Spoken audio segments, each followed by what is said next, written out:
Domestik gitu rambulan itu. Ah.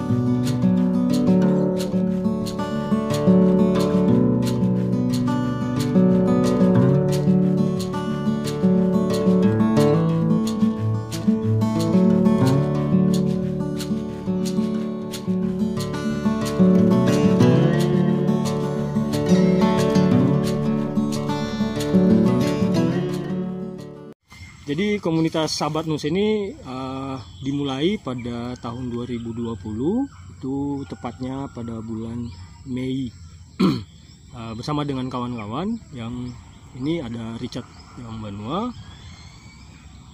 kemudian ada beberapa anak-anak kuliah yang memiliki visi dan misi bersama.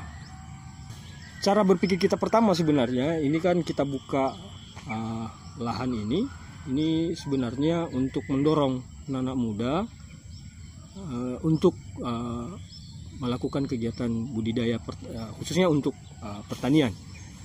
Pada awalnya itu cara berpikirnya. Sebenarnya yang cara berpikir kita bahwa pertama kita menanamkan ilmu dan keterampilan tentang budidaya. Yang kedua, saat ini kita sedang berada dalam situasi bahwa kita butuhkan pangan. Tidak membutuhkan tanaman komoditi yang untuk diekspor atau komoditi tanaman hasil tanaman yang memang prosesnya panjang.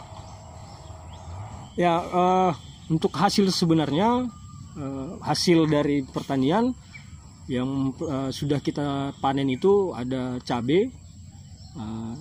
Kemudian sebenarnya yang utama sebenarnya keberhasilan kita adalah membuktikan bahwa tanah yang gersang, tanah yang sudah ditanami oleh tanaman-tanaman keras yang sebelumnya itu bisa kita jadikan untuk perkebunan atau untuk pertanian budidaya tanaman muda yang dimana tanahnya bisa kita olah untuk bisa menjadi subur kembali.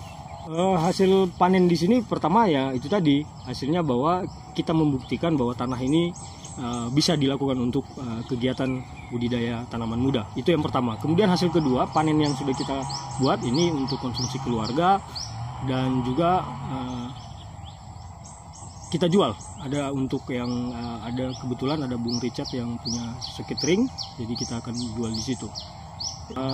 Kalau berdasarkan periodisasi budidaya ini sudah 2 kali kita melakukan musim tanam. Ada 2 kali musim tanam dengan tanaman yang berbeda.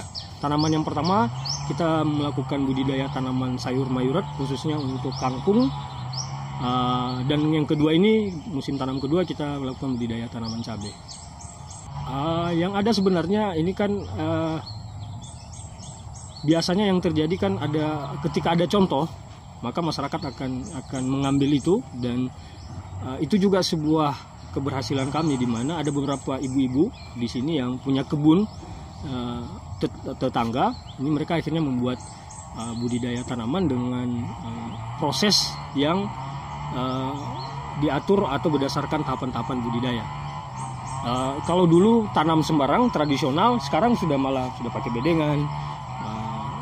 Sudah melakukan pembibitan sebelum melakukan penanaman, itu sudah dipraktekkan, dan itu pertama mereka lihat, kedua memang mereka berkomunikasi dengan berdiskusi melakukan tanya-tanya pada orang-orang yang ada di komunitas Sahabat Nus. Sampai sekarang masih berlanjut, malah ada yang sedang membuka lahan baru, sudah menanyakan tahapan mulai dari tahapan pemilihan benih dan sampai penyemaian benih, itu sudah masih ada sampai sekarang. Sebenarnya tidak ada. Ini kan sebenarnya bicara soal kemauan.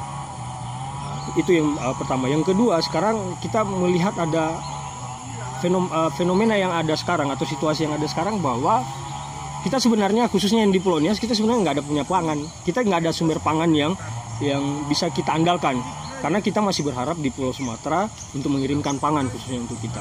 Lalu di sini konsepnya kita berpikir bahwa sebenarnya bukan harus sampai membuka 1 hektar, tapi kita cukup saja punya 10 kali 10, kita punya 7 bedeng di situ, lalu kita tanam sayur. Setiap hari itu ibu rumah tangga itu dapat menyimpan minimal dia 2.000, dia bisa menyimpan satu hari. Itu sudah berapa kali 2.000? Kalau dia punya lahan 10 kali 10, itu sebenarnya cara berpikirnya. Dan akhirnya di situ kita tidak akan mengharapkan dari kebun tetangga atau kita mengharapkan dari pasar kita membeli sayur. Kita sudah punya kemandirian untuk menyediakan sayur kita sendiri. Sebenarnya orang selalu diskusikan dan selalu memiliki bahwa itu ada tantangannya adalah soal iklim, soal struktur tanah. Tapi karena belum juga banyak yang mencoba, sebenarnya kalau kita punya keyakinan bisa tumbuh dengan melakukan tahapan-tahapan budidaya. Sebenarnya ini bicara soal disiplin saja, bicara disiplin tentang melakukan budidaya pertanian. Ya, kita sangat terbuka untuk itu. Sebenarnya bukan belajar, tapi kita berbagi pengalaman. Kita berbagi pengalaman dengan kawan-kawan yang misalnya ada kawan-kawan yang dari utara yang sudah melakukan, lalu kita sharing keterampilan. Artinya misalnya ada hama yang mungkin kita tahu bahwa kita tidak bisa tangani ini, dan kawan yang lain atau komunitas yang lain sudah pernah memiliki pengalaman itu, kita bisa sharing pengalaman. Ya, target akhir kita pertama kita sedang menyediakan lahan-lahan ini, dan memang kita berpikir bahwa khususnya di Kota Gunung Soli kita tidak punya tempat, atau sangat minim sekali punya tempat untuk yang kita berjalan-jalan, kita menemukan tempat sekaligus untuk kita menerima kita edukasi, kita ada pendidikan, kemudian kita sambil jalan-jalan. Jadi kita berpikir ke depan ini akan jadi tempat orang untuk berkunjung, pertama untuk bisa belajar, kedua untuk bisa menikmati alam. Ya, sekalian juga kita komunitas Sahabat Nose, kawan-kawan yang ada di komunitas, kita berharap bahwa masyarakat yang ada di Kota Gunung Soli, kita mengajak untuk melakukan kegiatan budidaya pertanian. Minimal kita berpikir untuk menyediakan kebutuhan kita. Jangan dulu berpikir tentang bahwa bagaimana ini harus saya jual, tapi minimal kita harus punya kebutuhan sendiri. Kita tidak membeli sayur di pasar. Itu. Lalu lahan itu tidak akan jadi masalah karena kita punya lahan tidur yang cukup luas di Kota Gunung Soli. Tidak perlu harus kita belajar tentang pertanian modern, tapi kita coba mengelola lahan yang kita punya, kita jadikan sebagai sumber pangan.